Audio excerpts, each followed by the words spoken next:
Okay, we had more people. They went to get mimosas. Yeah, you're welcome.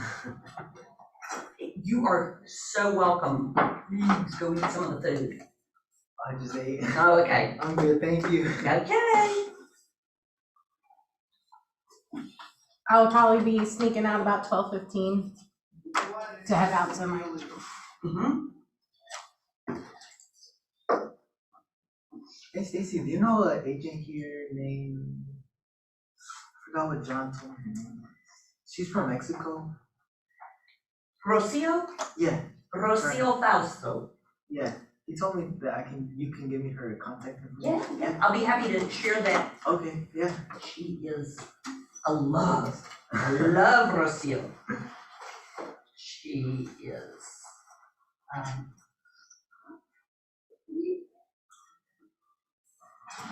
Like, she was explaining to me how she gets a lot of referrals from Mexico and all this and that, and I was just like, what?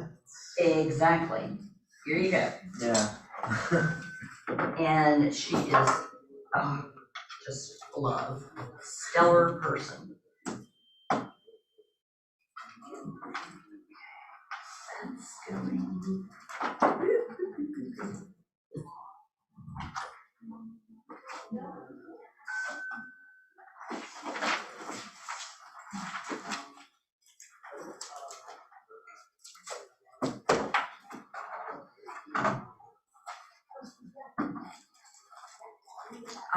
There is a sign-in sheet somewhere. Right here, I'm gonna drop him again. I always forget about this.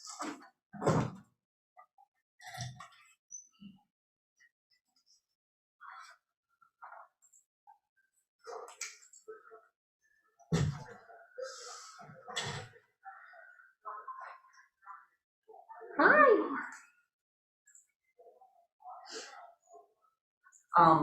Several of them just went to get some more food and mimosas. So I cannot drink champagne. Like You like get a five, oh yeah, like 5 sips of it and I've got a raging head. I don't like the way it tastes either though, to be honest. yeah. Yeah, my thing is in the nails.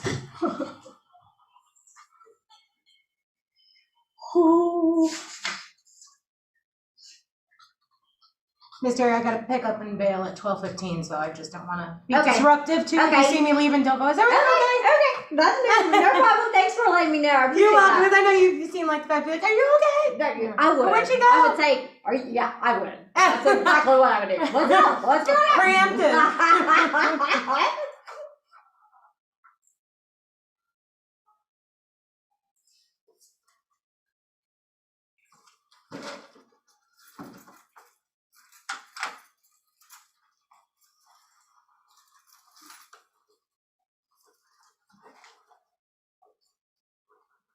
When you get to breaking point, I want to ask you something.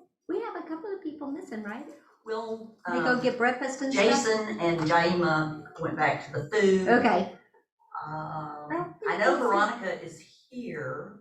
Althea, I saw earlier this Yeah, morning when I Althea, first got here. So I don't she know should where be she here. went. I mean, she was here. I have not seen Anita. Well, Anita won't be here. She works Tuesdays, but Marielle, hopefully.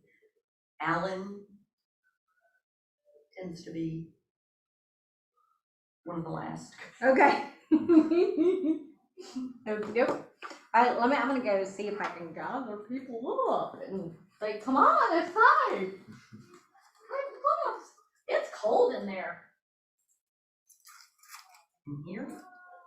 I'm getting hot, cold, hot, cold. I keep on my jacket, take it off, put it on. You know, I saw you put on your jacket at one point in the meeting, and I'm thinking, I'm Just boiling. because I feel very, like, this is an like, it's a shell, you know? Yeah. It's not a, Yeah, I don't gotcha. but I was like hot. You would even been taking that off or dripping, so. I just love those little signs that say follow the brightness to here. And these are so cute. These I little know it, sunshines, those are so cute. So in the curriculum, there was, they referenced two things, and I didn't know. This is good though. Okay, and then we also have, this is the whole thing, and I have emailed this to everybody in the class and you and me, but I wanted to hear if you want to show it. So what do you, Yeah, we can just, I mean, I can leave it up so it yeah, won't if be you'll the just word. leave it up there, and I also sent them last week, my listing presentation and my pre-listing packet too as well, for them to be able to edit from and all that stuff too. So they should be really good on materials like this one and the ones that you sent, plus the ones that I sent, plus the ones that are available.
Hey. We need the time and the location for tomorrow, Mama. And stripes. You excited? Got you. I was until I talked to my seller yesterday. Oh. You have to smack him around a little bit. I do. And It's all right. he's Some like- guys like that. Yeah, he doesn't want, it's only supposed to be for agents anyway. But he doesn't want signs, he doesn't want balloons, he doesn't want anyone, he only wants qualified people to even come into the house to see. And this is only for agents because he's been in the neighborhood like 34 years. Is he like kind of neurotic or eccentric or? Hi, she's here. Hi, I'm here. A control. Okay, did you see the other ones He's in well there? known in his I neighborhood. grabbed a couple like the of people mayor. and said, come on, it's Yeah, time to there- start. He doesn't want Jason's people up just there. wanting to see his house. What's his name? Is right And around they the do. corner. Yeah, I'm gonna come too. What's his name? He sits right Yeah. here. Yeah. He's Oh, yeah, up Alan, in he's the got his stuff house. down, so he should He be able lives to- on his boat. He's got the big RV. He's got the garage is 1,600 square feet. The house is 4,200 square feet, which is why I'm having difficulty because nobody in the neighborhood has. All right, guys, good I morning. have a terrific appraisal. It is in, 11:36, state so we're gonna go ahead and My get best friend started. did. Okay. Okay, let's get started. Good morning, I'm the team leader, I have salute like you special with my stuff, head. like you have like guitar, and like, my you know, heart. they have like. Haha, thank you, stuff, thank like, you. zombie stuff. All right, They have guys, the special stuff, so. how is everybody today? Hi, yes, hello, Morning. hi. Hi. Congratulations. Oh, thank you, Congrats, thank you. Mazel. Oh, it's working, thank you, thank you. So, first of all, what did y'all do yesterday? Catch me up on what you did yesterday. Marketing. They Marketing? did a lot, we did I 2 know. classes. You did 2 classes yesterday. Marketing in the house. afternoon and open houses in the morning. Yay, okay, so what were some of your ahas from it? Come on, I know y'all have some ahas. Because I Yeah. can believe all the resources available for marketing on command and even outside command. It's amazing, isn't it? A lot Yeah. of free resources. Yeah, I'm gonna tell you, our KW website, you could stay on it 24/7 and never get through it. Never get through it, because there's so much information on there that it's Oh, I'm sorry. unbelievable. Yeah. There is not a resource that you need that is not on there. Did y'all know too that in your KW website we have vendors that are connected with us, such like rental cars? If you're a Keller Williams I just saw agent, that. you can get a discount with rental cars. You can get a discount with your some of the mobile carriers for your phone. You can get discounts at Office Depot, Staples. There's a ton of resources. So I would highly recommend you explore kw.com. Yes, ma'am. Is there like a thing for dummies where all this kind of stuff is for like new people? You know, that's a really good question because it's Like a quick start guide. Like Yeah. I never read the big pack of instructions. Right. Like I like the quick start. Yeah, you know, there was a list at one point in time that came in your packet when you joined the office of Okay. different things to do. So I would go back, like in that packet that should have said, join the Facebook group, join the Rawls group Facebook page, you know, and different things like that. And so if Okay. you go back through your package that you received, it should be in there. But Okay. I know with agent services not being present, you may not. Yeah, have I don't know that. that I've had all the Okay. because Stacy was like trying to get everything on the fly Okay. for me. She was Okay. working really hard, but I don't Okay. know that she had everything. Yeah. So Well, Okay. be a little patient with us because we do have an agent services person now. So that person can probably help you get that list too. But then again, just the best way to go about getting on mykw.com, it's kw.com, no, mykw.kw.com. That's what it is. But it's just get on there and explore, you know? I mean, that's gonna be your best way to go about doing that. And to find out other vendors that have those discounts available to you, just go under the tab that says resources. Okay, all right, what other ahas did you get? All right, good deal. So y'all ready for today? Okay, so what are we doing today then? Listing, pre. And sellers. Yes, sellers. Okay, so this is seller appointments. So today you're going to create a listing presentation, okay? Examine methods of marketing and identify the characteristics, the pros and the cons, and you're gonna create a piece of marketing material using designs and commands. So that will come later on today. Okay, what is the number one thing you are to be focusing on? Lead generation. Yay! Okay, so how many of you lead generated yesterday? A little bit? Okay, good. And so did you get your daily 10-4 done yesterday? Okay, so how many weeks are we in now on Ignite? 4? 3. We've got one more week left, right? Right, so Isn't it- this is the 4th, but we're Okay. in the middle of the 4th. Okay, so number of people that you've put in command since you've been in this class. We went through that yesterday. I know. A little bird It's told her. hard. What, okay, so how many people are y'all calling per day or connecting with per day? If lead generating is the number one thing that you have to do on a daily basis, because I'm not seeing. I'm not doing as many, but I am getting leads. Getting leads, okay, I'm getting leads. I have a buyer that needs to move in 2 weeks. Okay. It's all cash. And so I'm doing stuff, okay, but not all of the stuff. okay, doing something all of this stuff. I mean, she's toasting you with champagne with mimosas. Okay, all right, She has a so- cash value. so- You're gonna weed Yeah. Okay. I can tell Lisa, I'm not sitting around doing nothing. I'm not sitting around doing nothing.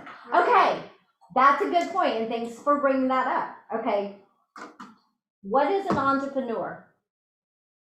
Someone that works for themselves, Okay, has their own business. all right, so if you're an entrepreneur and you work for yourself and you have your own business, right? What does that entrepreneur have to do to be successful? Bring business. Bring business. So that means that they have to be purposeful in what they're doing, right? So just because you're doing something, is it the thing that is going to create your life by design? Keep that in mind. Right. And I'm preaching at y'all right now, and I know I'm preaching at y'all. I appreciate the picture. Okay, so how many of you remember hearing in your real estate school that only 1 out of every 7 people make it in real estate. Yeah. How many remember that? I remember. What do you think the downfall is? Consistency. Consistency, yeah. And when they don't make money, they just leave They it. don't generate business within the first They year, give up and they too soon. don't keep doing it. They give up Okay. within the first year. Right. Because they don't generate business. Right, so I know none of y'all want to be one of those 7, No. right? Okay, so rubber is hitting the road. Okay, this is the last class I'm teaching y'all, so that's another reason why I'm preaching, is because in order to be successful at that, you've got to be purposeful on your daily task. Okay, so, all right, any questions? Okay, all right, what we're gonna, so listing presentation, I think most everybody asked me for my listing presentation in my pre-listing packet, and I sent it out. Okay, was that helpful at all? Okay, has anybody tweaked that and gone through and made it their own yet? Okay, Because it really works. Like, Buyer. I feel like no one uses it anymore, and I feel it's boring. My personal opinion, just Mhm. being like, it's too formal. It's like a seller. You're a seller selling me something, and as a client, I don't want to feel that. I don't want you to come with a bunch of papers and show me all that. Me personally, Mhm. I'd rather to have a conversation Mm-hmm, and don't show me those documents yet. mm-hmm. That's Like, for example, going through, oh, I work for this. I already know who you are, and that's why you're in my house. but you may not. There's going to be a lot of people that do not know who you are. Okay, and and you bring out a really great point. Okay, and one of the things that I've always wanted to incorporate into this Ignite class is helping you to understand your disassessment. Okay, so everybody took a disassessment, right? Yes. Okay. No? Okay.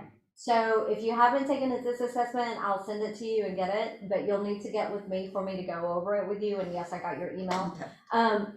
But the reason I bring that up is because everybody's personality is different. Like I'm with you. Like if somebody brought a whole bunch of paper to me and sat down in front of me and they wanted to go page after page after page through that with me, I'd be like, no, because of my personality style, right? But Althea's personality style may be different, and she may be a very analytical person, and so she may want to see all of that paperwork. So knowing your audience and knowing who you're presenting to is critical, okay? And there's 4 different personality styles that you need to be aware of. So if you haven't taken an assessment, I'll be happy to send you the instructions and then take the assessment and we can go over it together, okay? But that's critical. Just remember that everybody's different. Right. All right, so you've already covered the basics. You covered working with sellers, right? Okay, and you've covered working with buyers, right? Yes. Okay, all right. So what do you guys think that sellers want? Money. Money. How much I want to keep on A my quick sale. pocket. Okay, a quick sale. Okay, all right. And so going back to personality style, when you're talking to a seller and you ask them those questions, are you selling them or are you having a conversation with them? Both. Conversation. Having a conversation, right?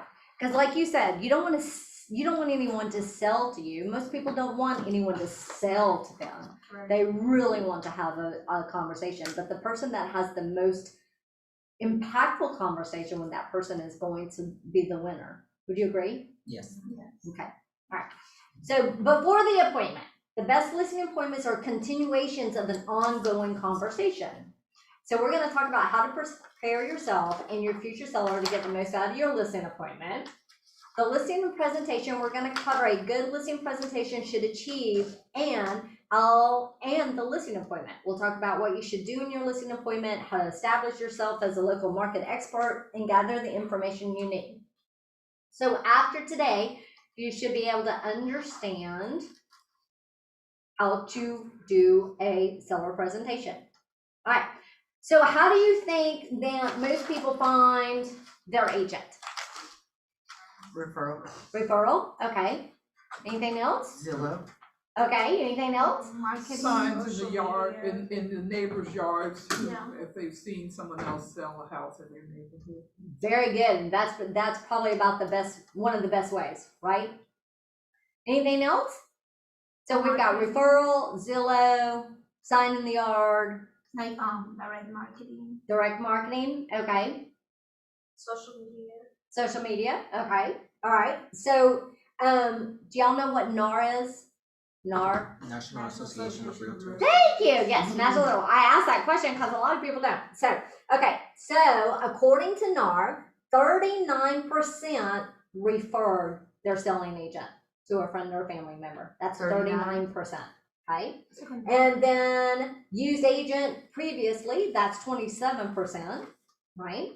And then we go down to 22%.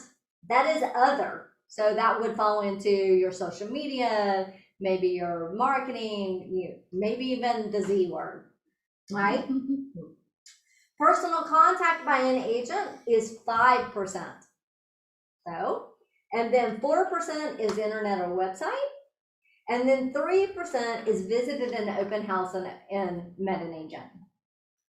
So so the majority is a referral. Finally, you're Okay. charging me, bitch. All right. What is your business? What does it consist of? Marketing yourself. What is your business? What is your business? Well, what is the main body of your business? Customer satisfaction, isn't it? Your database. Oh. Your database is your business, right? Okay, always adding. That's lead generating, right? Remember the other day when we went over, the leads, listings, leads, leverage, and we talked about your database and how many people per week you should be getting in your database and adding to, right? Okay, so your database is really your business, right? And then what does the data tell you about the importance of building relationships to good business? If it's 39% of the people that used an agent were referred, so what's the importance about building relationships? Because you want to be referred by other people. Yeah, that's right. So if we want to be referred by other people, what makes the database so important? So we can follow up with important days and nurture them, be present in their lives. So Right. whenever a real estate opportunity comes into mind, they remember. Right. Stay in top of mind with that person. Yeah, absolutely. Very good. Would you be surprised to learn that 75% of sellers only contact one agent before selecting one? Casey told us. Yeah. Only contact one? Pardon me? Only contact one agent? Typically. Because it's someone that they already know or it's a referral? Well, usually if it's a referral, they're probably not going to go any further. Oh. Okay.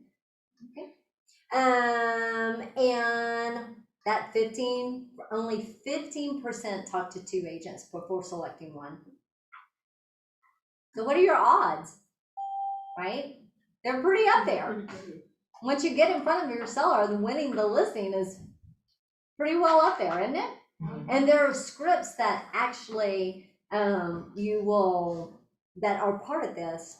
I haven't looked at these scripts, but there are some scripts that talk about are you interviewing any other agents?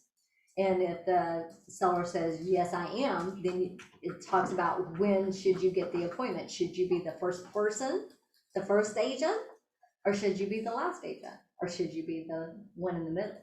Right? So those are things you'll learn too. How important is it that you give a good first impression? Very. Very. Okay, and so what does that mean to you? Well, you gotta give it your best shot, and you only got one chance to make a lasting impression. That's right. Best way to put it. And how many seconds does it take for somebody to judge you?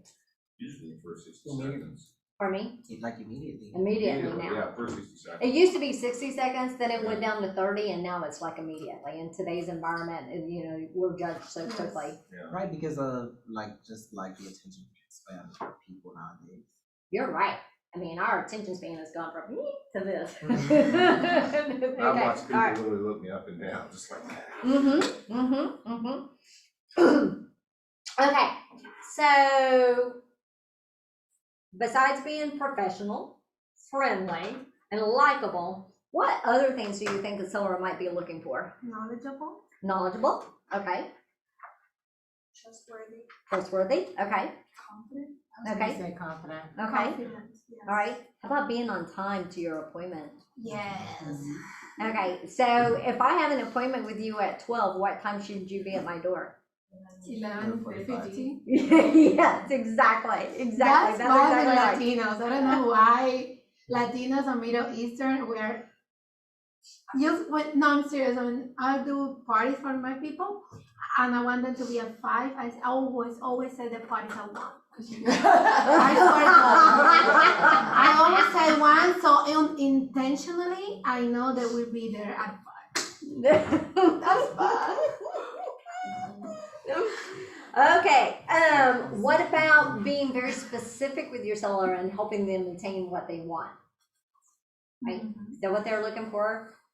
Basic is Listening. Listening, very good, yeah, totally, okay. And so there's a series of questions that you'll be asking your sellers too as well. All right, just because they don't say it, if somebody tells you that they don't want your help, does that mean that they don't want your help? No, they don't want to be sold. Right. I think most people sold so that just don't sell me. Right. It's the first reaction. And when you go to a store and a vendor approaches you, you're like, no, I don't need help. But they do need help. Yeah, that's true. That's true. And so the more no's that you get means what? Yes, it's going somewhere. Yeah, that's it. That's right. There's a yes coming somewhere. Okay. So now let's go. The process to listings. Let's see where we're at. I forget about this thing up here. Okay, process to listing. Pre-listing questionnaire. I think y'all got that from Stacy. Did y'all get the pre-listing questionnaire? Yes. Okay, let's go over the pre-listing questionnaire for a few moments. Okay. Seller's name, their email, the street address, their home phone, cell phone, appointment date, time, location, and then the questions. How did you hear about me? Why is that important? You want to know if it's a referral or whether they saw your sign somewhere or. What's working? Yeah, absolutely. And if it is a referral, what do you do to that person that referred you? Send a thank you. Yeah, immediately, right? Immediately. Where are you moving? Would be another question, right? What's motivating you to move? Why is that important? To tell how soon they want to move, how urgent it is. Okay. And to use it on your. Are you downsizing? Are you getting a bigger place? And to use it on your favor when you're selling, when you're trying to sign them up, because in case they're not, you mentioned that in the first class, I guess, they are not decided yet, you will come back to this motivation, you'll be like, but remember, this is your motivation. So Right. So the person's motivation, okay, is actually the most important thing as to why a person's selling their house, right? Because if someone was to call me up and say, hi, I'm Dolores with Keller Williams Perimeter, and I see that you have your house up for sale by owner. What is making you move, right? And I said to Dolores, well, our oldest daughter just had our first grandbaby and she lives in Colorado. Is that my motivation? Yes. Okay, now later on in the phone call, and Dolores says to me, well, can I come and see you at 1 o'clock and give you my marketing presentation? And I say no. What does Dolores do? She brings back up my motivation, right? Yeah, don't you, I want to help you get to your grandbaby. That's right. So knowing that motivation, because if someone says to you, oh, I don't know, I'm just really kind of trying to fill the market, you know? And that's why we put our house on the market for 500,000, even though all the other houses around here are only selling for 300. Do you think they're motivated? Okay, no, think about that. They're not motivated. If they've got a sign in their yard for 500,000, they know everything else around them is 300. Are they motivated? No, I'm running into that. Right, exactly. Oh yeah, that's right. You are, aren't you? Yeah. Okay. Okay, how soon do you have to be there? How soon do you have to be there? Because there's a lot of different reasons that people want to move within a 2-month period. Let's say that they have kids, then they want to get their kids into this high school. Well, now we only have 2 months of summer for kids, right? Before school starts back, right? So that's a motivating factor. All right. What if they have to start a job and they don't want to drive from Tyrone, Georgia, all the way to Swanee, right? That's a motivating factor, right? Okay. If we sell your home in the next 30 days, will that pose a problem for you? No. What if they say yes? What would that problem be, would be the next question. Okay. What happened if you did not sell your house? What would happen if you did not sell your house?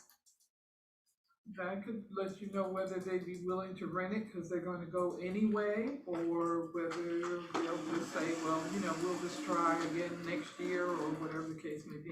Right. Because if they really wanted to go, they might go whether they sell it or not. Right. That's right. How much do you want to list your house for? How much do you want to list your house for? Why is that important? To help you prepare for the objections that you're gonna have. Just to see, like, gauge where their mind, like see what they're expecting, and then like from there you gauge the market and see if it's something feasible. That's right. That's exactly right. And a lot of times when you ask that question, someone may say to you, well, that's why I'm asking you. You're the professional, you're the realtor, you're supposed to tell me what to list my house for, right? Yes. But when you're on the phone with them, you need to find out if they have unreal expectations or not, right? Because if they have unreal expectations, then you've got to think of a different strategy in the person, right? Or what if they're upside down in their house? Then you have to think of a different strategy, right? Okay. How much do you owe on your property? Do you think most people know what they owe on their house approximately? No. They think they do. I would say they do. I can't think of a single seller that I've ever talked to in a 25-year career that didn't know how much they owed approximately, within a couple of $1,000s anyways. Okay, so now I'm not saying that I haven't had sellers lie to me, okay, and say, oh, we only owe so much, and then come to find out, I pulled the tax records and this, that, and the other, and that is not what they owe because they have not been making their house payments, right? Oh. Okay. I'll be sending you a packet of information. Will you take a few minutes to review it before we meet? So that packet is what? The pre-listing that you send with your runner. Yeah, in the the pre-listing EP, packet. Yeah, FedEx Yep. package. yeah, that's exactly what it is. Do you have any questions before we meet? So you can be prepared. Yeah. Will all decision makers be there when we meet?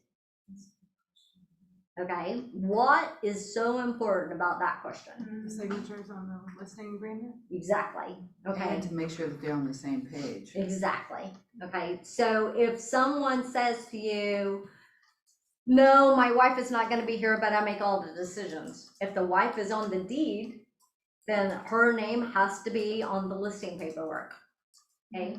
So my next question would be, oh, I totally understand, I get that you do, but is your wife on the deed? Well, yes, she is. Well, then I am sorry, you know, both of y'all will need to be there. There's no point you running over there giving someone a listing presentation when two people have to have a signature on there. Okay. Just so you knew, our meeting will take between however long you feel that needs to be.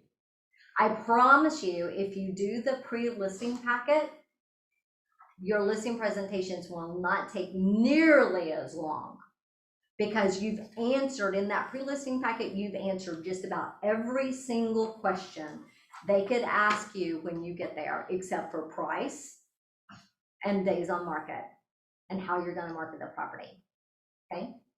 All right, I look forward to meeting you at blah, blah, blah, okay? Any questions about that? No? All right, so what tools have you learned so far? Tools? What tools have you used and learned about so far? In regards to what so far, like in this class, about sellers? About sellers. Yes, ma'am. They want to feel as if you're gonna provide them with value. Yeah. They don't want you to just come up here like, oh, you know, your house could, like, list your house. They want you to come with like, you know, people are selling in this area. Maybe you want to see how much your house is worth and see what you can do. Because they might have. Comps. Yes. Yeah. Good. Okay. When you have a lead that has expressed interest in selling their house, there are a few steps that you take to convert the lead, right? What are some of the steps that you might take? Reach out to them, have a conversation with them. How about the pre-listing questionnaire? Okay, that would be the very next thing that you would do. If you have a lead and then talks to somebody that wants to sell their house, then the next thing you would want to do is go through these questions with them. And these aren't necessarily all the questions you can ask. I mean, there's a ton of other questions you can ask. Like, for example, if I was on the phone with somebody, I'd ask them, you know, how long have you lived in your house? Have you done any updates? What updates have you done? Has your kitchen been remodeled? Have this bath been remodeled, right? Have you added square footage that includes HVAC? So there's a ton of other things to ask too. This is just, you know, your very basics, okay? All right, so then once you do that, you would schedule a listing appointment, okay? Send the pre-listing packet and create your listing presentation. Now your listing presentation should really, your pre-listing packet and your listing presentation should already be created. You shouldn't have to recreate for each listing appointment that you're going on. The only thing that you're going to recreate for each listing that you're going on is the CMA, right? Okay. That's not included, that is not part of your listing presentation. Your CMA is separate than your listing presentation. It goes together, but they're two separate things. Does that make sense? Okay. The good thing is that you're able to get it like through a cloud CMA from online. Yes. Yeah, that's where you would go. So we don't have to do them manually anymore.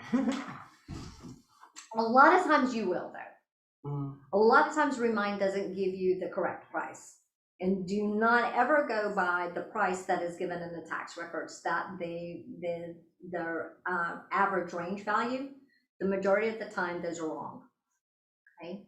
So knowing how to do a CMA takes a lot of practice. Okay, and so I highly recommend you get on there and you start doing it over and over. Pick some neighborhoods out that you want to do CMAs on, right? And practice and practice and practice. So the more CMAs that you do, the better at pricing you're going to get. But is there a course that, I haven't found a course that teaches you how to do that. And when I got my appraiser appointment, I bring all the comps and he told me a couple of things and I'm like, oh, I didn't know this. Like, he goes for school as well, and he mentioned some neighborhoods that are not, he told me don't include this neighborhood because it will decrease the value of your property and you should use the schools. But yeah, I use the schools, but still I don't like, yeah, I have all this data, but how do you come with the price? It's practice. Is there a course? Is there somewhere that we There's could not. go? There's not a course, and then the ones that are on Remind that shows you how to do it, that's just basic, you know, the technical part of it. But really it's almost impossible to have a course on CMAs because each house is different and each neighborhood is different. There's some primary rules that you can go by. For example, you should never go outside of the neighborhood if there's been houses that have sold in there within the last year.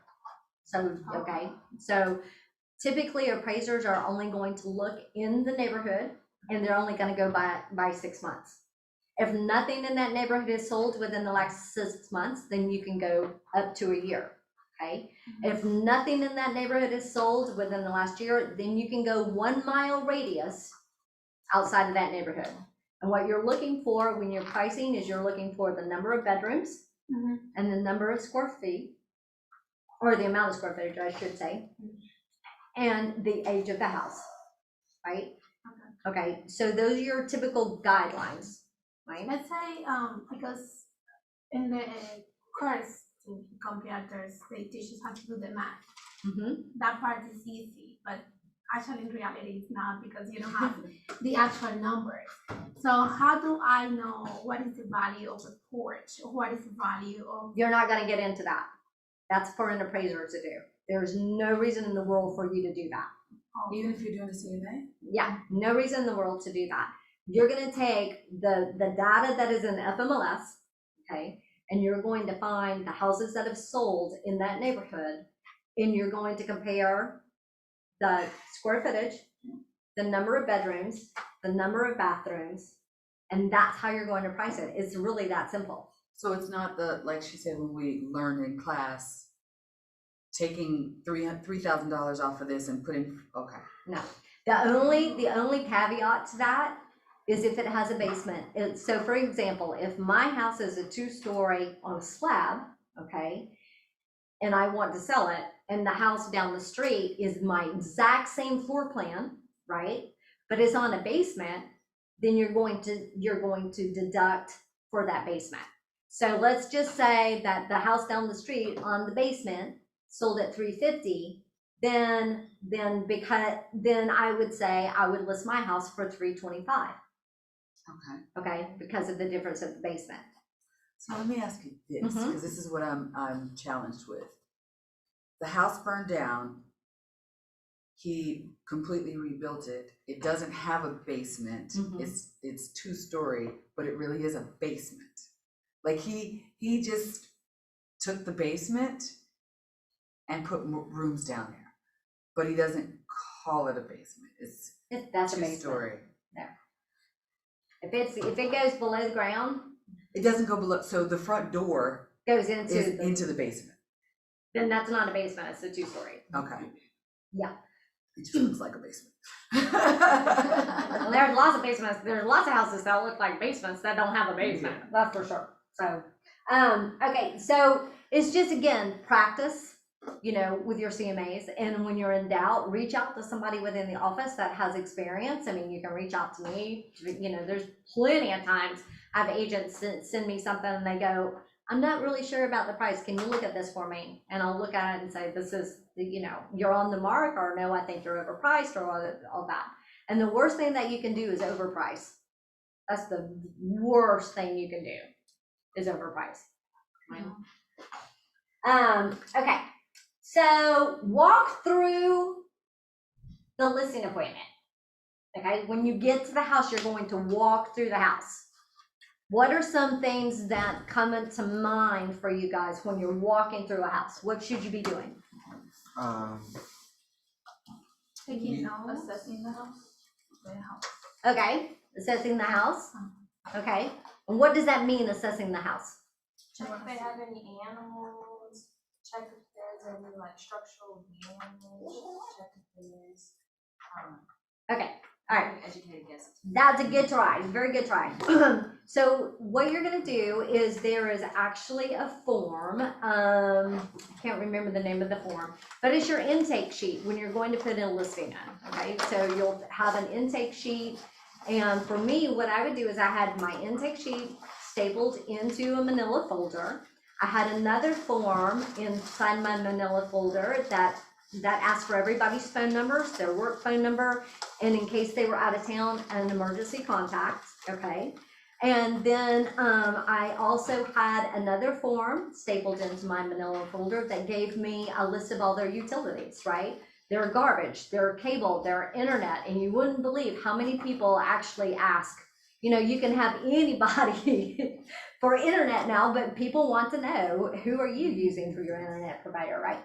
So all of those things, and then when you've got your manila folder and you've brought your paperwork with you, right? You've brought the CMA with you, and you brought your marketing materials with you, how you're gonna get the house sold, in that manila folder. And when you get to the house, you just, ask them to sit at the kitchen table or whatever. You don't want them walking you through the house.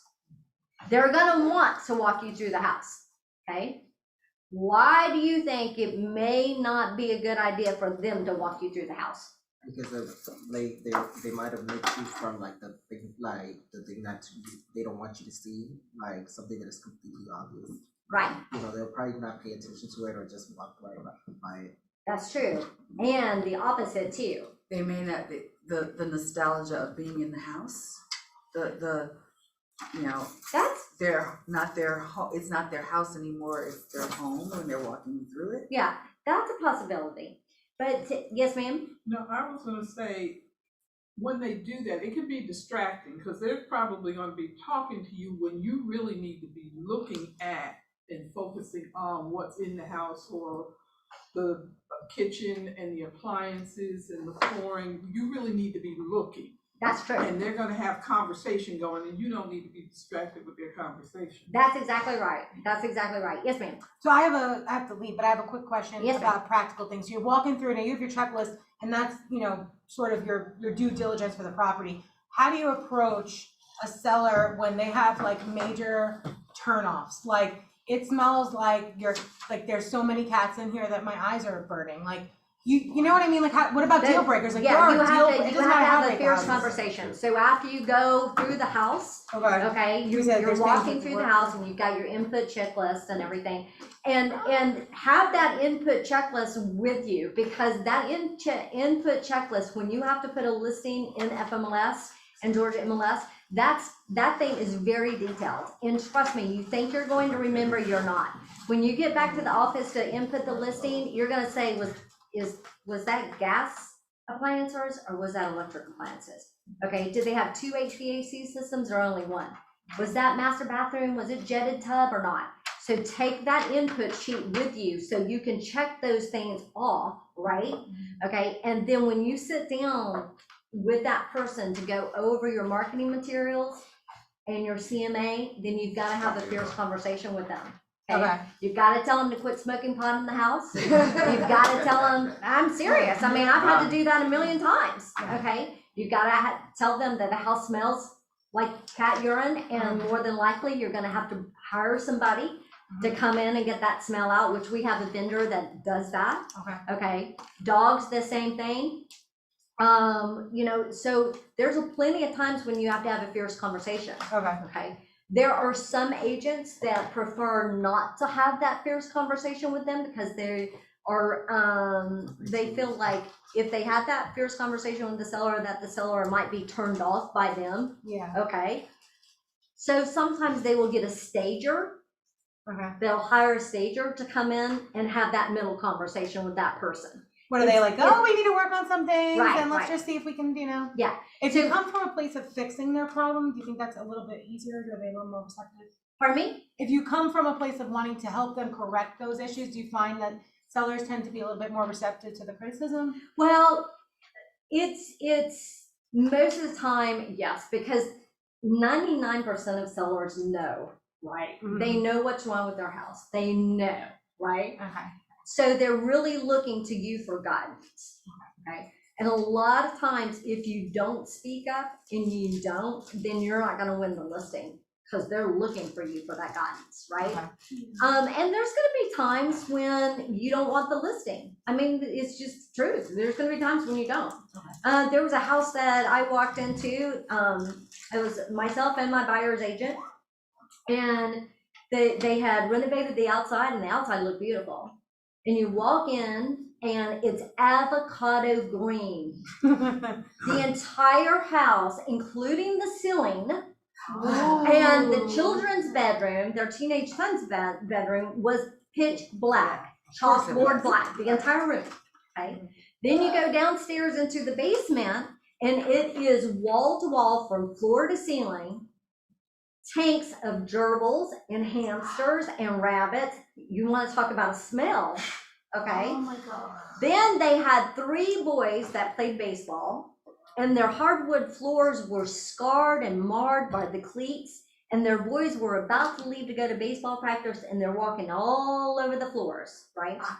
They had a set price in their head. And based on the comps that I did before getting over there, her numbers were correct, but not after I saw the house. There was no way I was going to be able to sell that house for that. And so I told her everything that needed to be done, right? And I said, if you don't want to do it, what we can do is we can sell the house the way that it is. But in order to do that, we're going to have to lower the price. It's not going to sell for this market price. She didn't agree. And I said, thank you very much for your time. And I left. And she couldn't believe I wasn't going to list the house. That was a listing I never would have been able to sell in the condition that it was in unless they would have put it on the market like for $50,000 below. You know, so you get to make the choice of whether you want to take the listing or not. And I tell you, taking an overpriced listing, you're shooting yourself in the foot, because all you're doing is making that seller mad at you, and your reputation in the neighborhood is like, that agent's not selling the house. In this market, houses are already closed in 30 days. You know, this one's been sitting here. So that's just my advice. Again, you get to take an overpriced listing if you want to. Okay. So, but just think about those things. Yes, ma'am. The one thing that I did, Terry, okay, hold on. The overpriced listing that I took, and I knew it, but she was insistent that, you know, she felt she could get this much for the house, so I gave her a condition. I will list it at that price. If we do not have an offer, we do not have anybody show the house, within 10 days, we're reducing the price to this amount. And you put it in your listing presentation, Yeah. I mean, in your listing paperwork, didn't you? Yeah, and she agreed to that, and we dropped the price to that price that I had said, and I knew that was still a little bit high, but we did get offers at that price, and we ended up selling at what I said it should be listed at the very beginning. But I did it on a condition. I'll take it at this price, but if we don't get any activity, and I told her, I said, I have not received not one phone call, we have not had one showing. So today, we're changing the price to X, and we changed the price. I started getting activity. When I got an offer, I brought it to her, and even brought her the offers, because some of them were even lower than that, to let her know, you know, this is what people think of your property. That's what they're telling us when they make us an offer at this amount. And so when we got to where I said it should have been originally, we took that offer and closed. But I did work her through that, but I just wasn't gonna take it and let it sit at that ridiculous price. Yeah, and that is a great point. Thank you, Dolores, for bringing that up. And if you are going to take an overpriced listing and you know it's overpriced, then I highly recommend you write in the listing agreement, the exclusive listing seller's agreement, the price that it's going to be after 10 or 14 days, just like Dolores said. And that way, when you go back to ask them for a price reduction, they can't argue with you because they've already signed on the dotted line and agreed to it. You had a question, Jason? Jason. I'm sorry. What did I call you? Jacob. Oh, I'm sorry. I thought I said Jason. I'm sorry. No, you're good. Doesn't that also put like a negative compensation onto the house, like if the house reducts? Big time. Because then it's just like, why would the price? It can, if you let it sit for too long at that high price. You know, like Dolores said, she said 10 days max. We'll leave it at this price for 10 days max. But if it sits there for 15, 20, 30 days and you just have to keep lowering the price, now it's become a fire sale.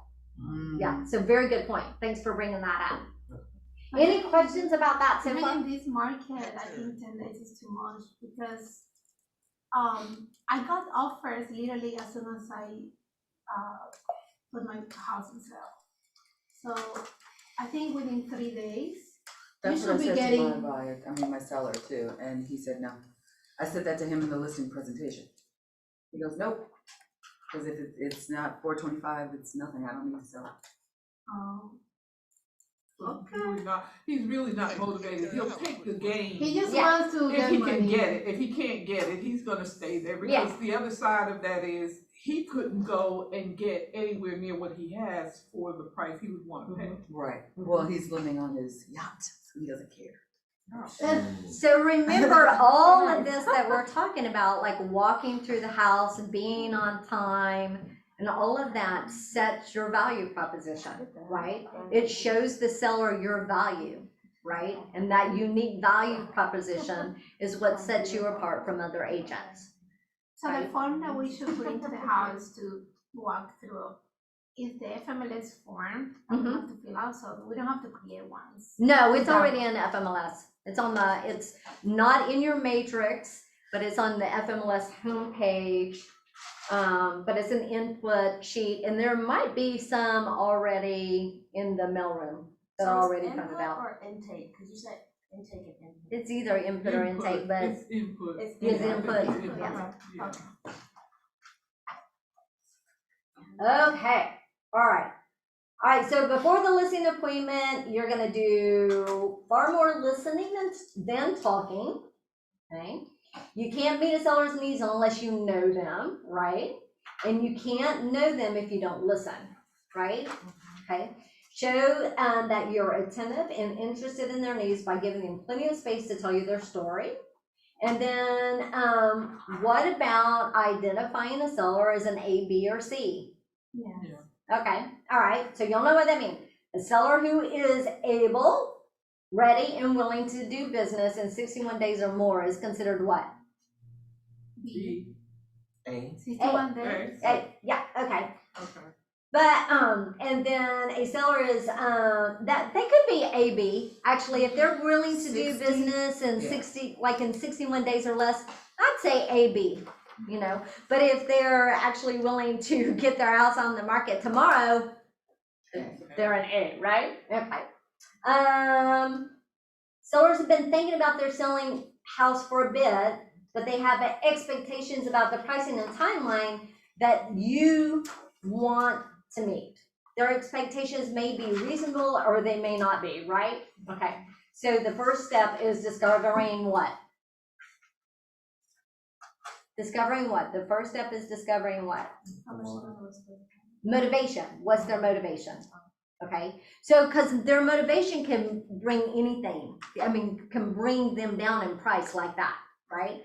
So if in their expectations, they think that their house should be listed at 400, all right, and that's what they've told you over the phone, and they've also told you over the phone that they're being transferred with their job and they have to be at their job on July the 1st, right?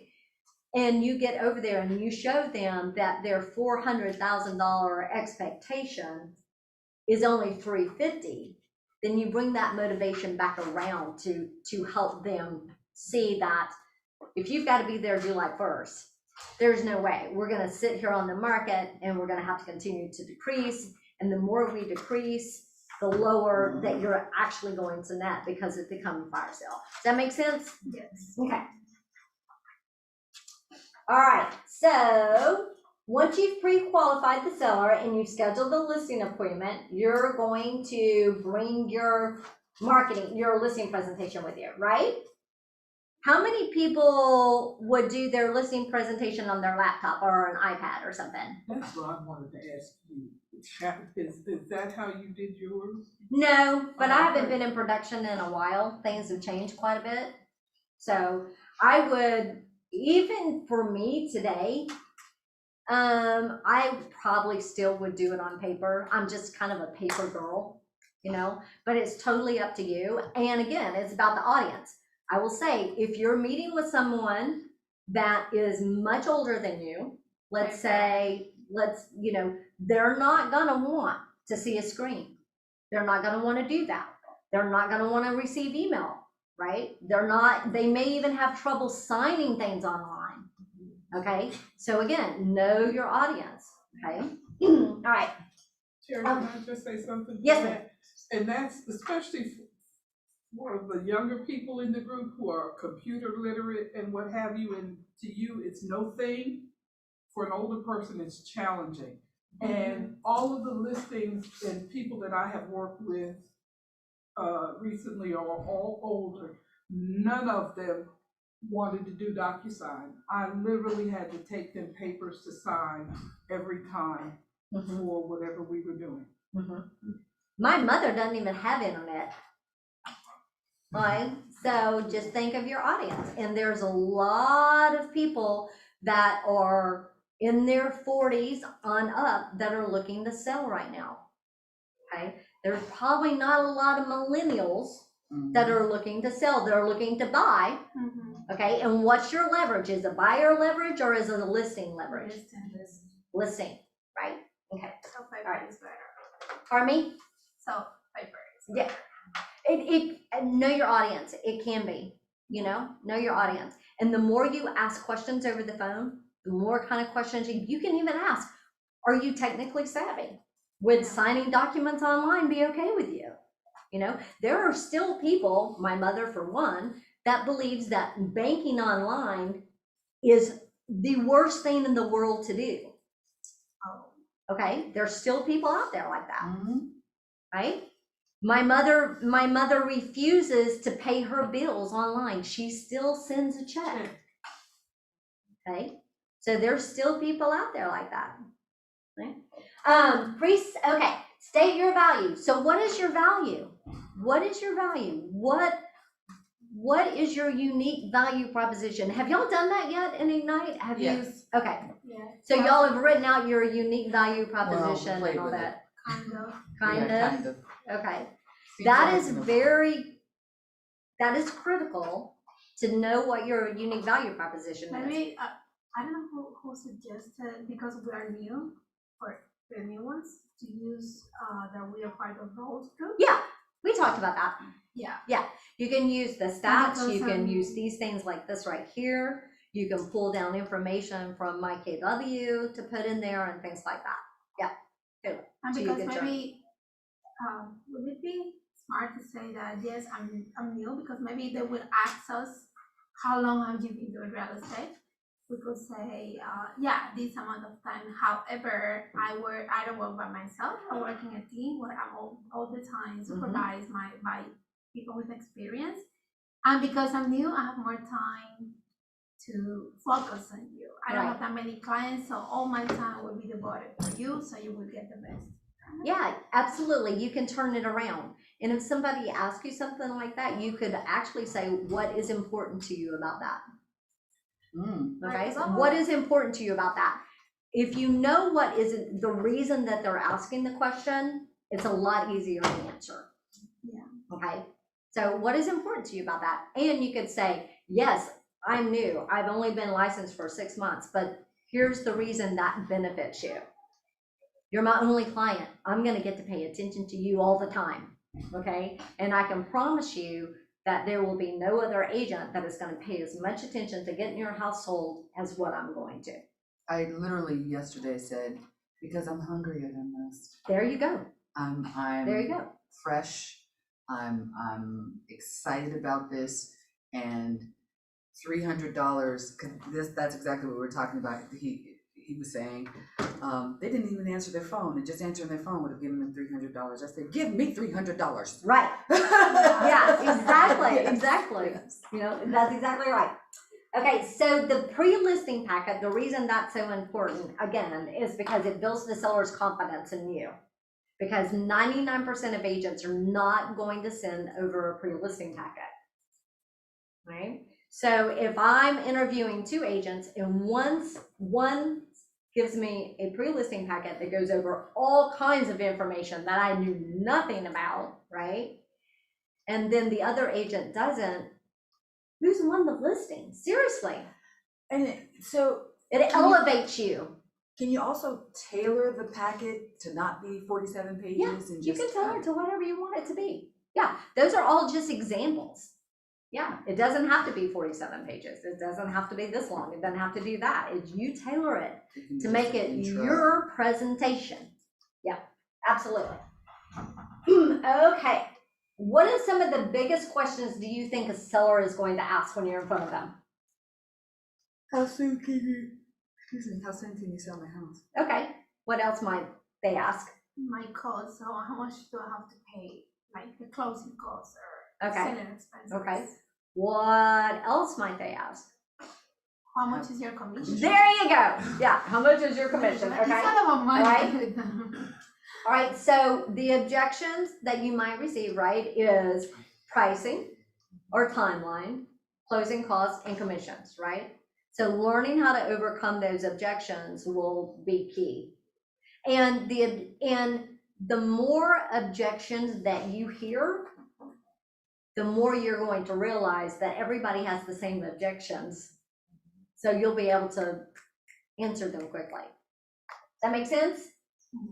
Okay, so y'all are supposed to read over the pre-listing packet in the toolkit. Then you're supposed to answer the questions about the pre-listing packet on page 6 of your guide. So there is, are y'all on page 6? 6. So read over those and then answer the questions. And we'll just take a couple of minutes to do that and then we'll go over those.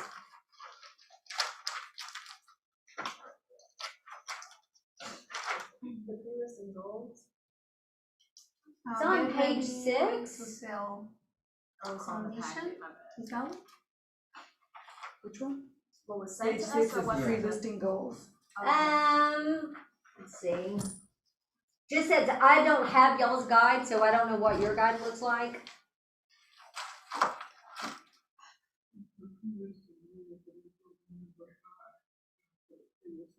That doesn't seem. I have the one that Miss Stacy sent to the email, and it says, get ready to sell condition, and questions are in page 7.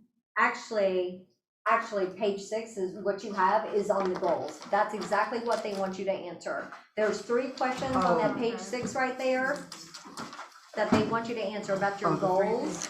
Okay, and that's. There you go.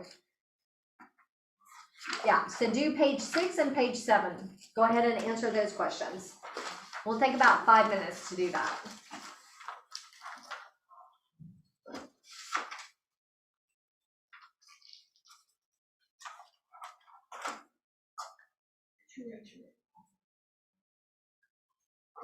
I sent one, I have to send another.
You said page 7 as well? Yes, please.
Couple more minutes.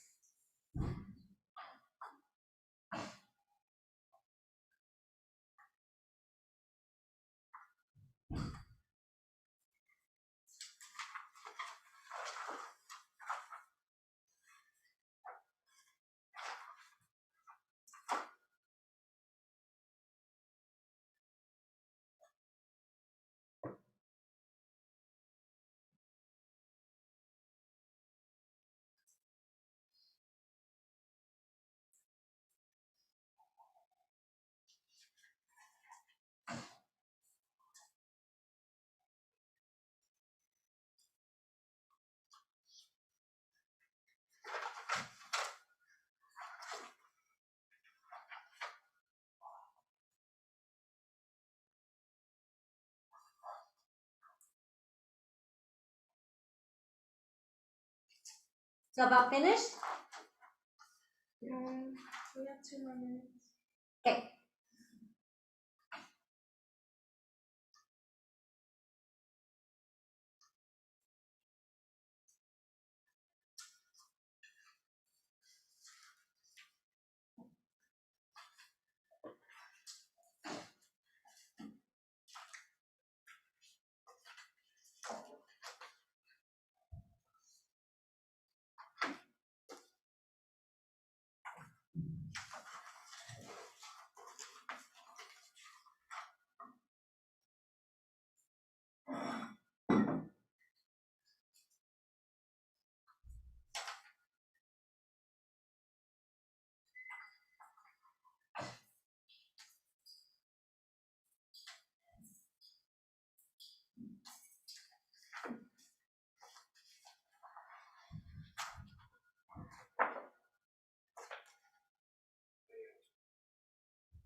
Quick side question for you. Is there a mentorship program that we have, Keller Williams has? I have someone that's going through class right now, and I'm selling them as a down. Mm-hmm. Is there a mentorship program? What do you mean by mentorship program? Brand new, fresh off the boat, as I am. Do we have, something he was being sold on from someone else was, we have all these agents that we assign to you that are here to help you. I don't want to answer your question right now. Okay. It's not that I'm trying to,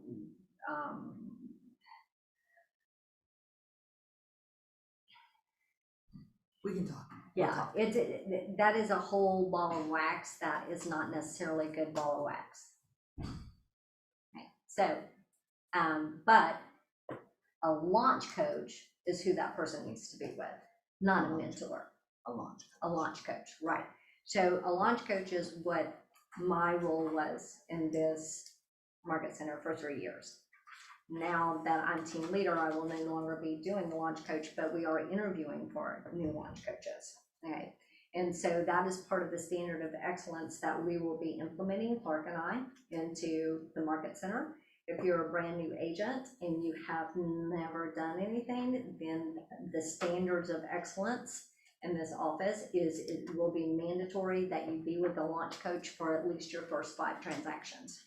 Oh, beautiful. So we will be implementing that like now. But we've got to get a launch coach, and we've got several people to interview for launch coaches. Y'all finished? Yes. Good. Okay, so what are some of the things that came to mind when you were answering the questions? I didn't understand to pre-listing build seller blank and answer blank. I did not I did understand not that. at What is Okay, that? say that again. It says build seller blank and answer blank. Build seller trust. Confidence? Trust, Oh, trust, okay. confidence. It could be And trust or Answer confidence. questions is what I put, Pardon me? Yeah, and Yeah, I answer put questions. I put confidence. and Yeah, answer there you go. confidently. exactly. Trust is good. Yeah, it took me a minute to understand. Yeah, Like, now I it's didn't- crazy because and you I know, said you it say out it out loud. loud, it makes Yeah. sense. It is funny when we read questions sometimes, especially me, I can read it over and over, and then if I say it out loud, I'm like, oh, okay, got it. All right. Anything else come to mind? that helps you to see the importance of pre-listing packet? The 5 factors. Okay, Professionalism. okay, good. Anything else? It helps you determine whether you wanna work with that person as well. That's an awesome answer. That's true. Because we don't have to work with any Joe Blow that comes along. We can pick and choose who we work with, right? Did you get your listing, by I'll know, June first. the way, Ellen? Okay, Yeah. July 1st, you mean? July first, yeah. Yeah, okay, Yeah. good. Yeah. We'll You'll see. have to let me know. Oh, Okay, I will, I promise. sorry about that. Don't know why a restaurant's calling me. All right. So the pre-listing packet builds value, builds trust, builds confidence, right? And sets yourself apart from other agents. Does everybody agree with that? Yeah. Okay, all right. Now, what's the purpose in a listing presentation? Sorry. You're fine. What's the purpose in the listing presentation? Helps you win your client because it provides them the value you're gonna bring to the table. And it gives them the blueprint, well, you set the blueprint, so you give them the blueprint on what you're gonna do in order to execute their real estate goal. Absolutely. That's an excellent answer. Very good, thank you. That's right. That's what the listing presentation does. What else does it, the listing presentation is really your marketing presentation, is it not? Yes. Okay, so that marketing presentation tells them what you're going to do to get their house sold, right? Okay, all right. And so how many of you have already created your listing presentation? No one? Okay, so y'all are going to need to go ahead and get into Command and create your listing presentation. There's a couple of different designs in there. Okay, and you can also find designs and other people's examples of their listing presentation in mykw.com. mykw.kw.com. Okay, there's examples in there too as well. Any questions about that? Okay, Where's the listing in your commands, it's gonna be in your designs. design? They'll be in your designs.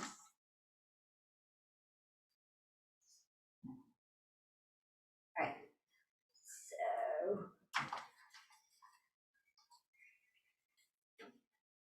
I would, now at the end of, I'm sure Stacy went over this with you guys. So at the end of Ignite, are y'all doing a listing presentation to anyone?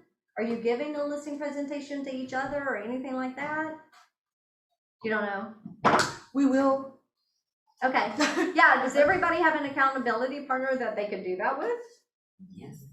Okay, I would highly recommend that you do that.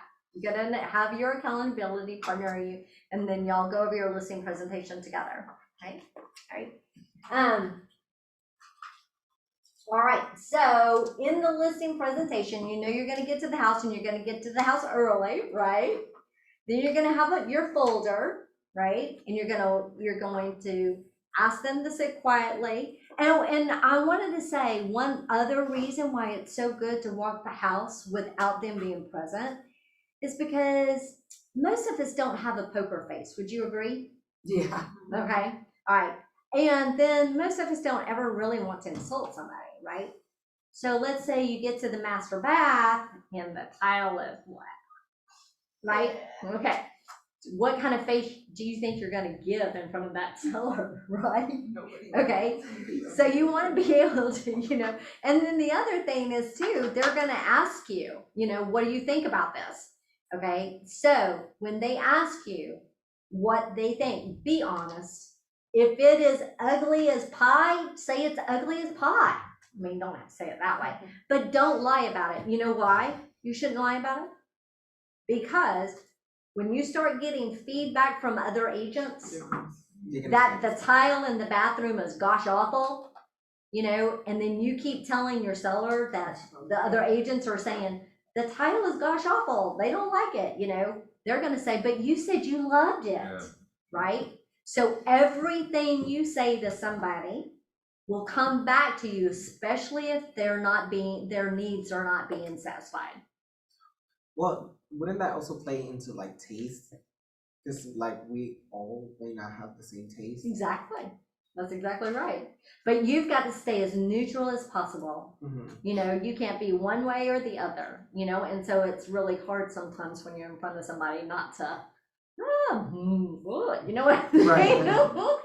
What you see in the house as an agent, but you're a human as well. So Right. if you see it, the buyer is gonna see it as That's well. right. That's right. Yeah. And they're even pickier than what we are, right? Yes. Because, yeah. Because we wanna sell it, but they want to buy. Right, that's right, that's right, that's right. Okay.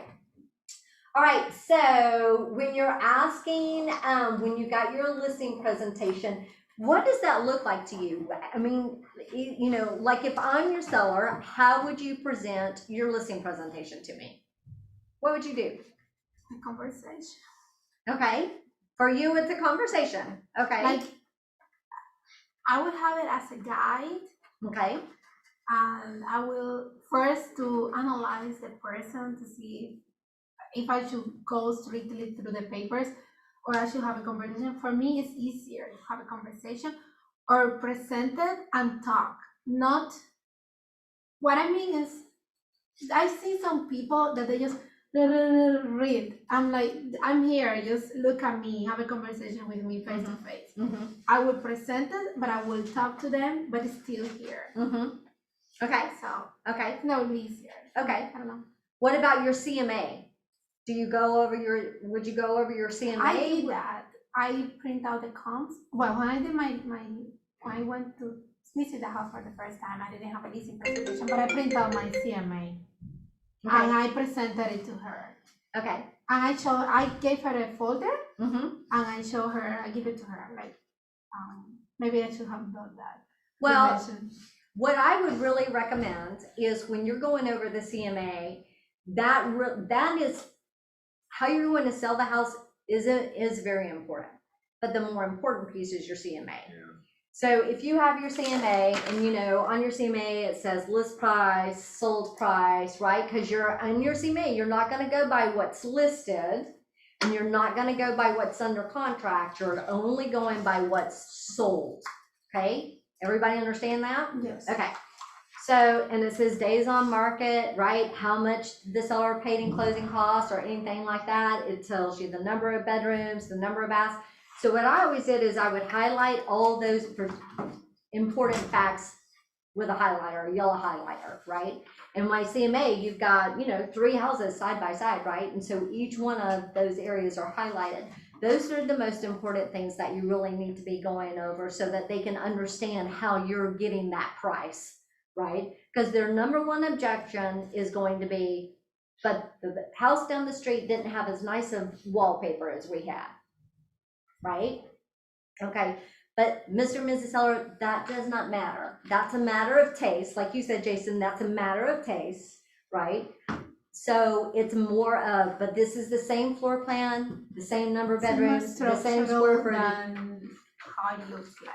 Right, that's right. Okay, all right. So going over that, yes, ma'am. With the printing and doing a listing packet, if we don't leave it with them, why are we printing it and doing all this stuff if they don't actually get it? You mean the CMA? So I think we said before that you don't leave them. You can choose to leave them that information if you want. I personally would never leave them anything because this is my marketing material. This is how I market your house to get sold. I don't want them taking my marketing information. The fact that when I was selling houses, their house went on TV. It went on the Roku channel, right? It had a text writer, you know, it had its own website. I didn't want to leave my marketing that showed everything I did for the next agent to come in and say, I'll do all that stuff too. That was my unique value proposition that I'm putting your house on TV. How many other agents are going to do that, right? So that's you do tell them. Oh, totally. I'm telling them my marketing. You just don't. I just don't leave it with them, right? You know, other agents has to be like this. So what if they ask for it? Oh, I used to have people ask me all the time and I'd say, oh, I'm so sorry, I don't leave my marketing information with anyone. It's your property, Right. right? I know Yes. that, like you said, I know they're gonna ask. so Yeah, What do you, what's the yeah. response? I'm so sorry, I'm not gonna leave my marketing information with anyone, you know, just, that's it. There's not very many people that ask for it though, to be honest with you, not very many people are gonna ask for it. Okay, so would you sit at a dining room table, kitchen table? Would you stand up to do your listing presentation? That's it. Sit? Okay. Sit. Yeah, Okay. that's it. That way you have to feel Kitchen is comfortable. nice because, well, it depends. But for me, kitchen is nicer because you're like having a coffee or you're building a more, a bigger connection, a deeper connection. Right, okay. And kitchen is for usually women. My Part of the understanding is the ones that sell, not the men. Men doesn't count. But it's us. So for us, the kitchen is our Oh, like the it's most heart of the home. important part of the house. Right. So we are there sharing the valuable part of the house with them. Like Mhm. we're getting into their lives. I don't know. I feel like it's better. No, I get what you're saying. Yeah, so I'm either sorry, the dining sometimes I room can table or the kitchen is fine, but just definitely you want to sit down. How many of you know what I mean by mirror and matching? Do their Mirror movements, and matching. Pardon me?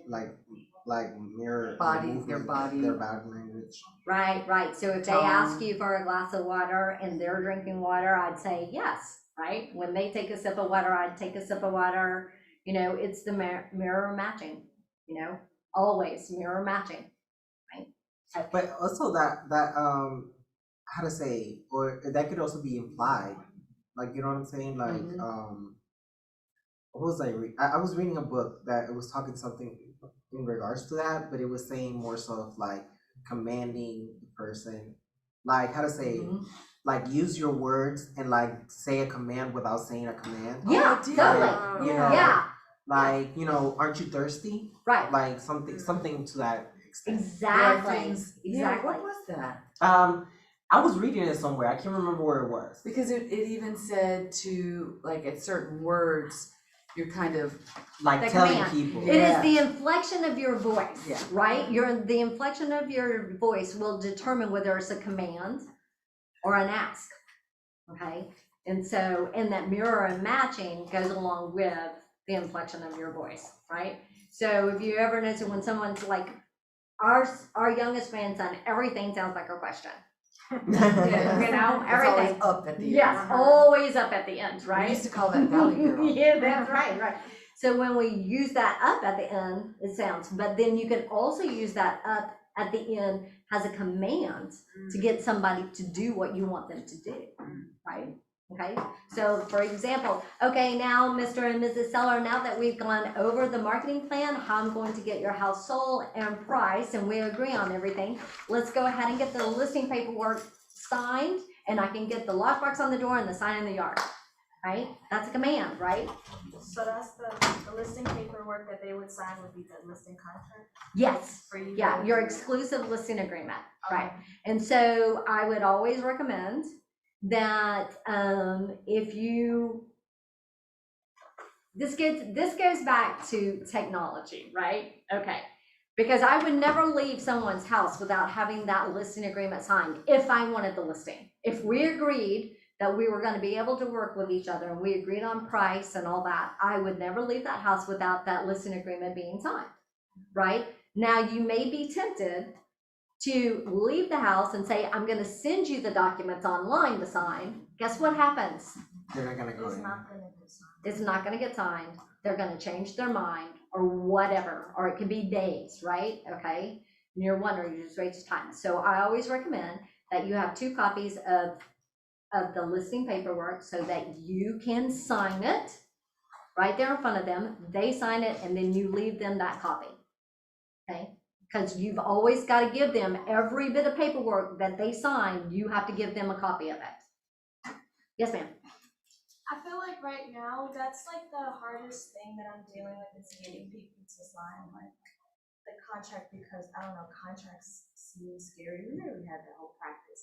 And so like they you know, they'll want all the work done and like, I want to immediately just jump into the work, but then it's like, oh, okay, you know, you gotta sign this contract so that I'm like, you know, properly representing you. And then it's like, okay, and it's like, if I'm not right in front of them, because that's usually not, well, for buyers, it's usually not how it goes with me. Like, I'll literally just be corresponding with them on the phone and talking and stuff like that. And so, like, if I send them the document, they don't really sign it. And Right, it's like right. so hard, but it's Right. like you want to do the work, and it's like you still, I don't know, want to be valuable to them. So, like, I feel like, okay, let me start doing something that seems productive so that, you know, we can get somewhere.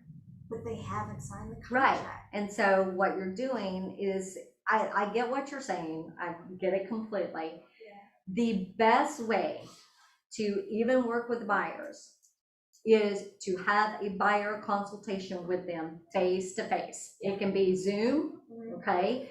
But a face-to-face buyer consultation is no less important than a listing presentation. And in that buyer consultation, when you go over step by step what you're going to do for them as a buyer, that is when you get them to sign that buyer brokerage agreement in front of you, right then and there. Okay? Because they'll just jump on you and be like, I'm looking in this area, I like this home, Right, this price, right, this, and it's like, right. But if you do the whoa. buyer consultation, if you follow the model that we've presented, and y'all got my buyer presentation, right? And all that? Okay, again, all of that is for you guys to change and make your own. But I promise you, I promise you that if you do a buyer presentation face-to-face with people, 99% of the time, they're gonna sign that buyer brokerage agreement. And not only are they gonna sign that buyer brokerage agreement, they're also going to understand the process, right? Okay, and I don't care who it is. I don't care if it's your best friend. I don't care if it's your cousin. I don't care if it's your mom and dad. Do the buyer consultation, because the market changes so rapidly that they don't understand all the different nuances and things that happen. So the buyer presentation is just as important as a listing presentation. Okay. So maybe that will be helpful. Yeah, a lot. Okay, y'all are going, let's see, I'm not sure when y'all are going to do a listing presentation. I thought that in the old Ignite, you did have to do a listing presentation to the instructor. So I'm not sure about this one, but I would imagine that Stacy is going to have y'all do a listing presentation at least to one another at some point in time. So I would highly recommend going ahead and getting on command and creating your listing presentation. What are some of the objectives do you think that that seller is going to have for you? Commission. Okay, and so how do you overcome that objection? What do you want to get the best price for your money? Like, you know, like I feel like as though it's like, you know, it goes back to like marketing, selling yourself as an expert. You know, like I would say, well, I have an extensive background.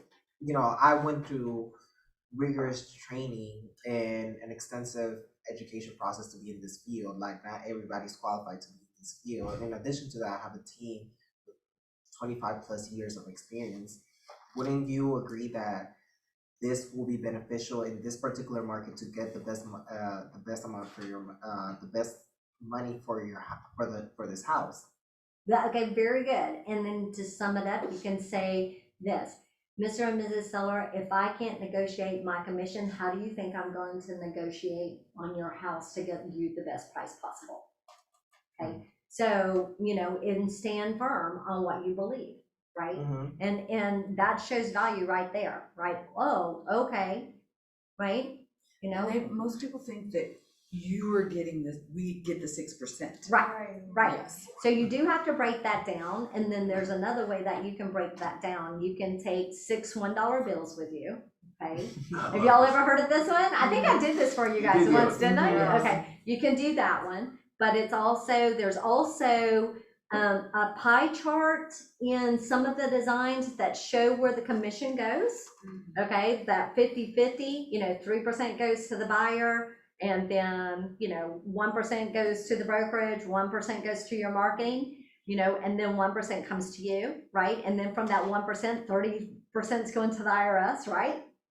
Or you could also say, what part of my marketing do you not want me to do for you? I'm happy to lower my commission 5%, but what part of my marketing do you not want to do? Okay, man, they're gonna go, whoa, wait a minute, no. Well, see, Mr. and Mrs. Seller, all the money that I'm spending to get your house sold comes out of my pocket. I don't get a dime until it's sold and we go to closing, right? Yeah. Okay. All right, so those are gonna be your biggest objections, and you just have to stay firm. We have gone over every single step of this. Don't see anything else possible that we can discuss.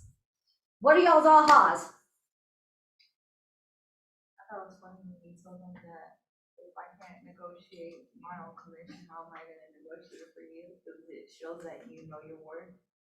And you won't just let them be taken advantage of as well. That's right, exactly. That's exactly right. Yes, ma'am. I saw this post yesterday, I just wanted to share with you guys. Is the sorry I'm not doing that for free, how to politely say that. Yeah. And they give you like 4 different choices, but this one's is like, I appreciate you thinking of me for this opportunity. Unfortunately, I'm unable to take any unpaid projects at the moment. I will circle back if that changes. That's right. That's right.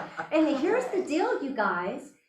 The value that you put on yourself is what you're going to project to the people in front of you. Okay? The value you put on yourself is the value you're going to project to the people that are in front of you.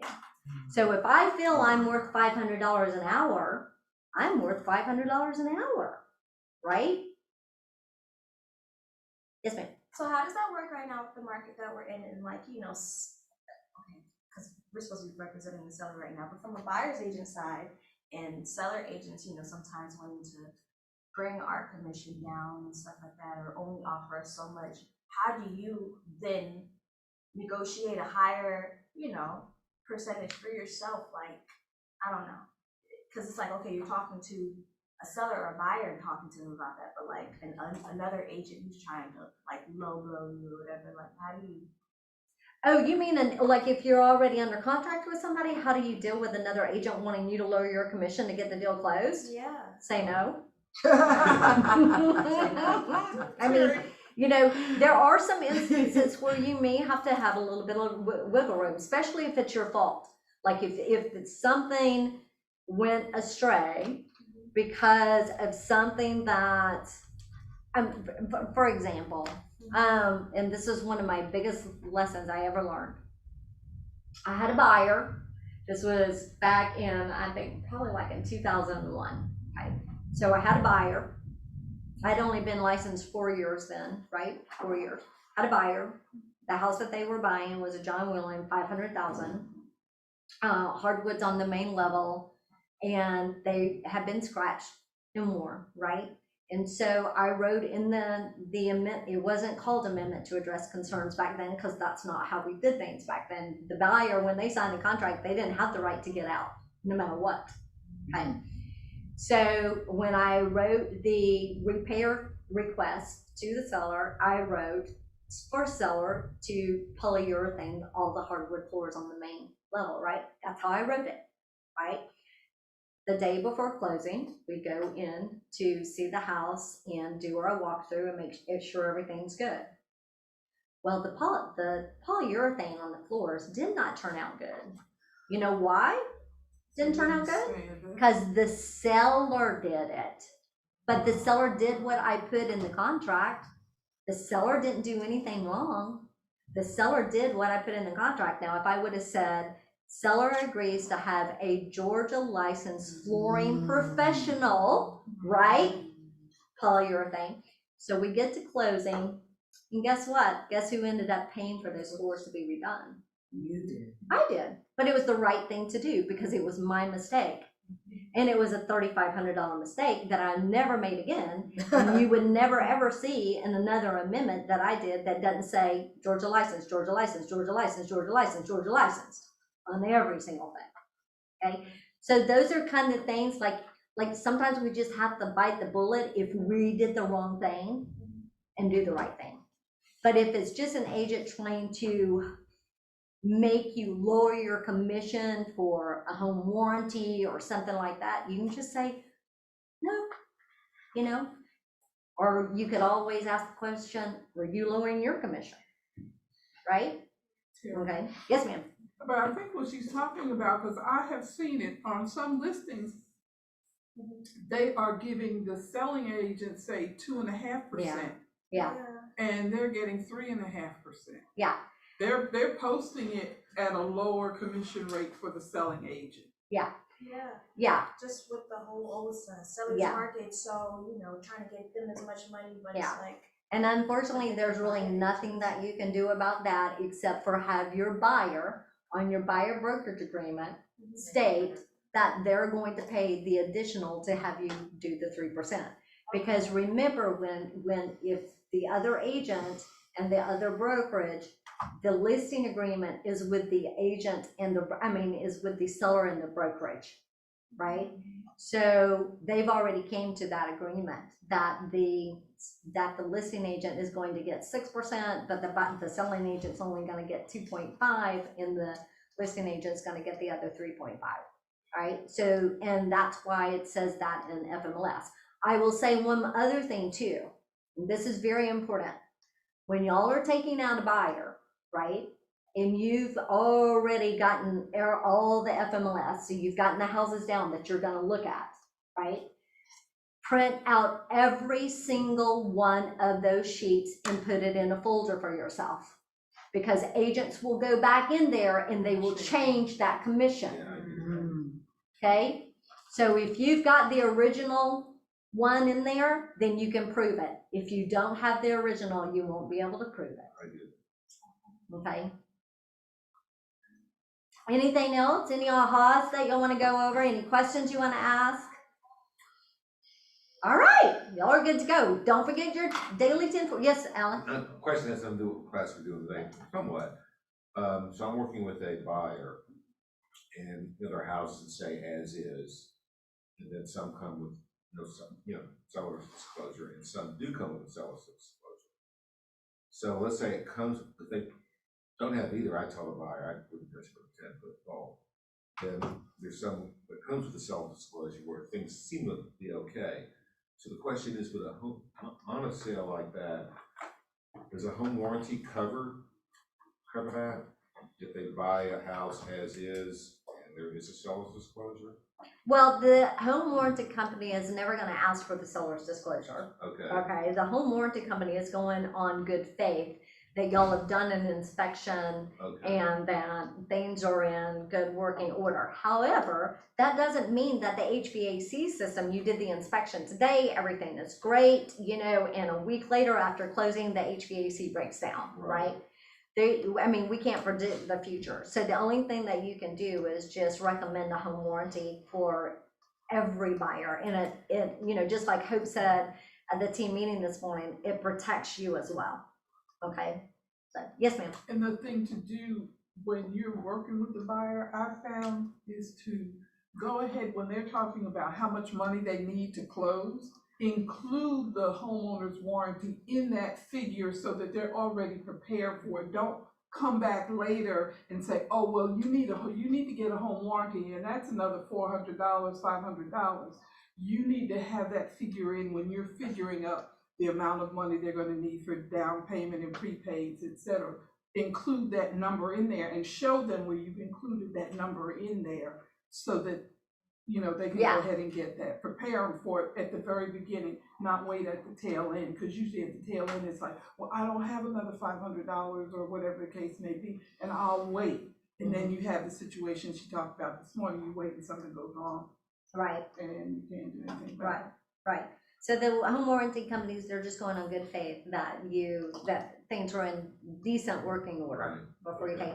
And there's also warranties out there that have seller coverage to where the seller can, like, you go and list the house and you go ahead and put the warranty on the house before it closes, while during the seller period, if the HVAC or something else was to go awry, then they have seller coverage to get it fixed in order to get to closing. Right. So that can be a good value.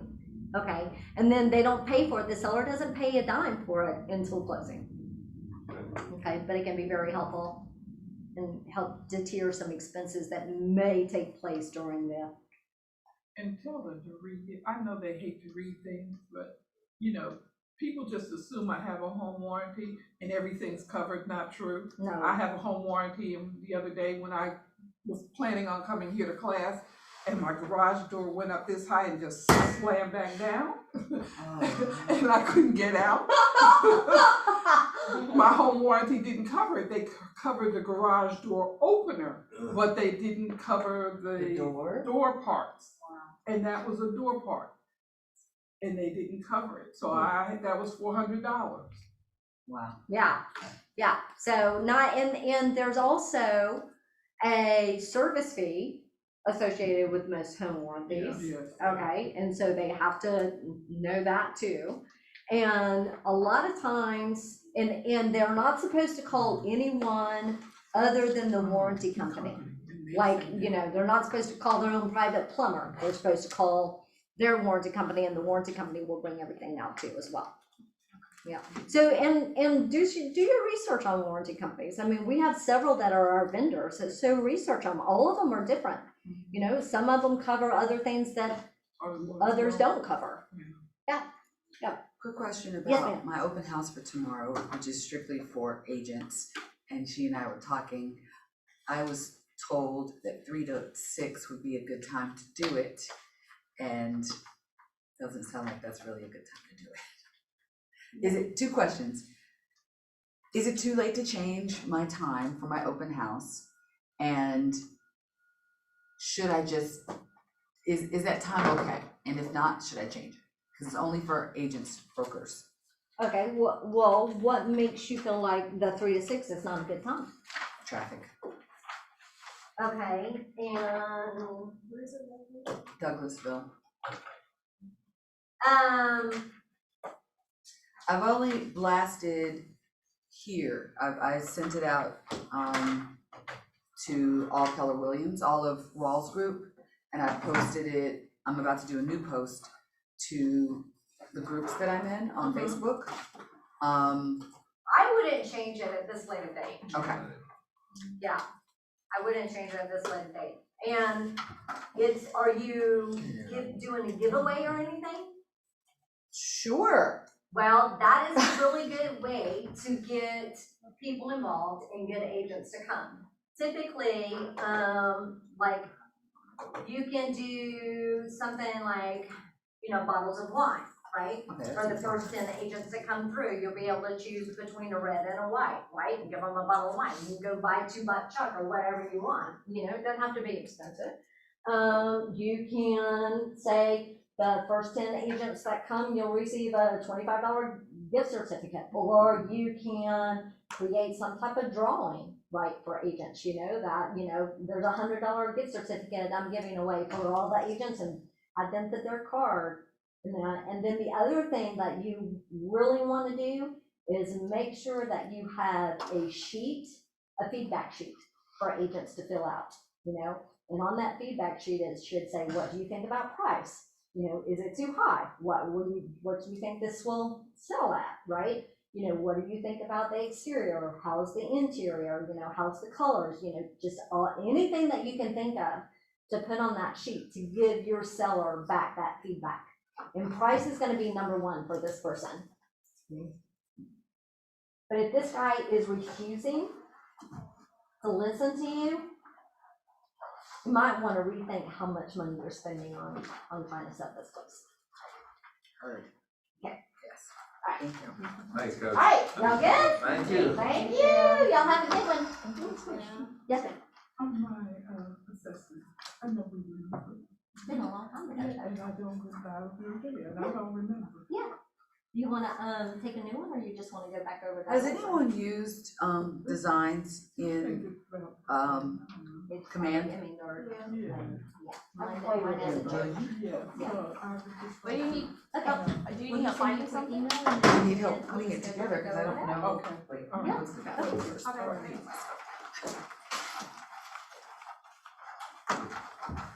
La, la, la, la.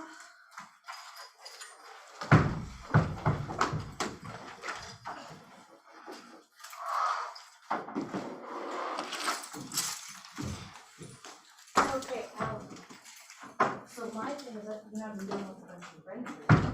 Yeah. And like, we have to charge a fee to even get any type of rent. Right. And people have been trying to negotiate or not pay a fee, and I'm like, dude, I'm barely getting anything in the first place. And now you don't even wanna pay it. It's like, I've had to drop like 2 people so far. You were charging them a fee. Yeah, I charge a fee.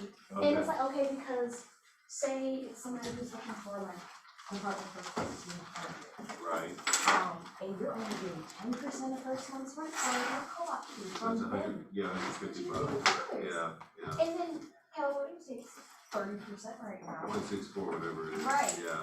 of that. So it's like, Yes, nothing. it's nothing. If you go over it with them up front, Yes, I do. And one lawyer told me, he's a closing lawyer, but it's easier said than done. yeah, He said with stuff like that, with renters, when you're charging a fee, just get your money up front.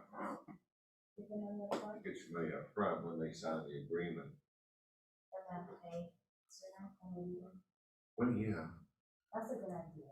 that's what he suggested. Because I'm like, in the, Is nothing worse than Exclusive. chasing down money? on the exclusive tenant brokerage agreement, I think it states that they pay whatever fee when they move in, like at the end of the sale or whatever. Yeah, once it like basically closed. Yeah, when it closes. And they pay all the deposits to the landlord. Right, Okay. You won't get your money. right. Yeah. I mean, really, You don't just give people very what they few put on the people, FMLS. well, I mean, it's done already. Right, like I did all the work. Yeah, it's done, and like, I'm in the place, I don't have it right now, the move-in expenses, the turning on the utilities.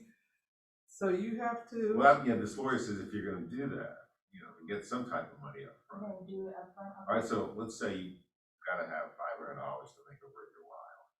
Okay, so maybe the average payment that I've seen with rent, like, on an average, is $250. So you tell them you need $250 up front. Okay, half the payment first up front, and then by the end of the transaction. And then hopefully you'll get the commission from the landlord. Right. So that way, you don't take a loss. Like right now, I just moved somebody into this nice fancy condo or whatever on Marietta Street, and the commission that I got from the company luckily was $500. Yeah. But it takes them 4 weeks to mail it here. Yeah. So I'm waiting 4 weeks for a $500 check. Yeah, I know. It's like, what? I know. That's why I you. don't want to do rentals anymore. Like, it's become tedious, and it's like it's almost the same amount of work that you put in for a fire. Yeah. The only time I'll do a rental, if it's within range. Yeah. Within range, where I live, where it's not really a problem, just show them something, not too Right. proud of my land. Right. Within my neighborhood, basically, or parents, but yeah, it's frustrating. to It's say the least. so annoying. Yeah, so I remember when I started this networking group, we had a closing lawyer, your real estate lawyer is part of the group.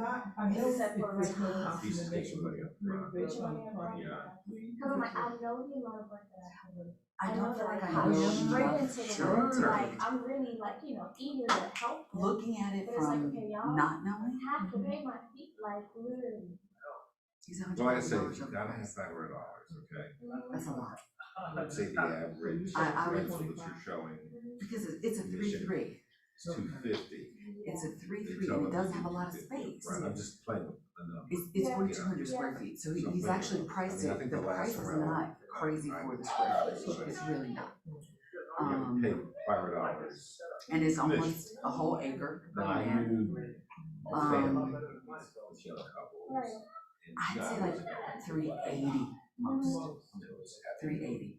The parents were friends of mine, but they were just a lovely couple. And it was easy to find them because they knew exactly what they wanted. And, so I got a $500 commission check. That's exactly It's what their I did. piece, it was, but they're gonna be looking to buy, it's, so.